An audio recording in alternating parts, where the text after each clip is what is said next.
Catherine Bernardo may kasunduan na ginawa sa award-winning actress bagong Star Cinema movie. Tingnan ang mga detalye.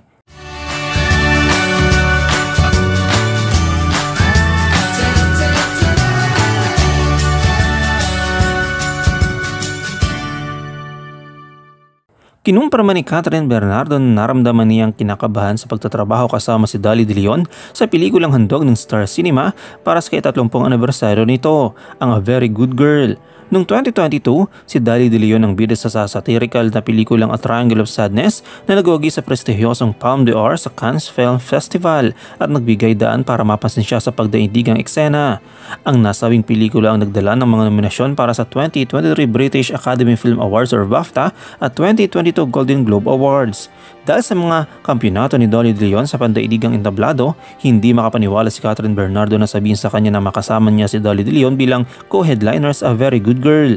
Sa pahayag ni Catherine Bernardo, "Sinabi ko sa kanila, you think may time si Miss D na gumawa nito kasi alam ko mag-start siya ng project niya sa Hollywood. Sabi nila wala namang mawawala so let's try.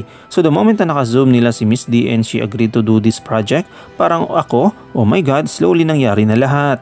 Hindi lamang si Catherine Bernardo ang namangha sa bagong pagkakasamang ito sa pelikula. Ibinahagi ni Dolly De Leon na labis din siyang nasiyahan na makatrabaho si Catherine Bernardo na may ilang mga pelikulang kumita ng malaki sa takilya sa mga nakaraang taon. Ang drama ng pelikulang Hello Love Goodbye noong 2018 kung saan sinang Catherine Bernardo at Alden Richards ang nanguna ay nananatilang pinakamalaking kumita sa lahat ng Filipino film hanggang sa kasalukuyan. Naalala ni Dolly De Leon ng unang pagkikita nila ni Catherine Bernardo at sinabi niya, "Nung unang beses ko siyang nakilala, hindi ko na mabilang kung gaano kabata, ibang tao ko na ako noon, siya ay 13 to 12 na taong gulang."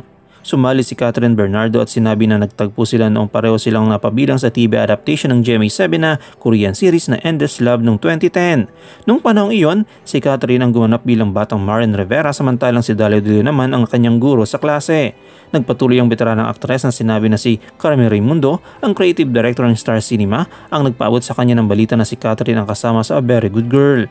Ang kachika ko noon si Miss Min, hindi sikat. Kasi when Miss Carmen Raimundo talked to me, after nila ikwento lahat, sabi ko, maganda yung storya, gusto ko ito gawin. Maganda yung role, gusto ko gawin. Pero sino yung pillow? Yung young woman. When they said Catherine, oh my God, yes, gusto ko itong gawin agad-agad. I've admired her for a long time na. Sa Hello Love Goodbye ang husay niya doon. When I met her again, I was so nervous actually to meet her.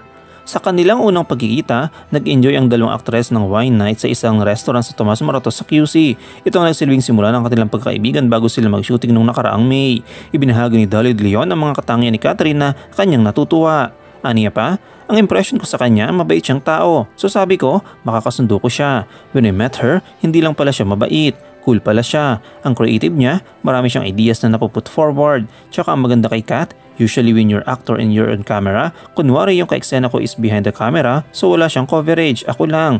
Usually, some actors ang ginagawa nila, binabato lang nila yung linya. Si Kat, pinaperform niya talaga. Kung paano niya ginagawa kapag sa kanya nakaharap yung camera, so that helps a lot. So, she's a very generous actor. May binahagi din si Catherine Bernardo kaugnay sa kanilang agreement ni Dolly De Leon. Aniya, yun yung deal namin nung nagbanding kami. Ano ang pet feb mo? How do you want me to support you? Especially it's your scene.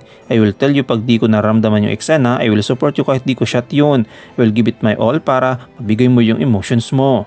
Ngayon nga excited ng lahat sa pelikulang kanilang pinagsamahan na A Very Good Girl. Ano yung komento kaugnay dito? Shoutout tayo kina Elena Masa, kay Slapshack Masinda de Miguel at kay Chris Jerry Cruz. I-comment mo lang ang inyong opinion sa comment section at huwag kalimutang i-like, i-follow, i-subscribe ang bcgram.net para sa mga latest happenings.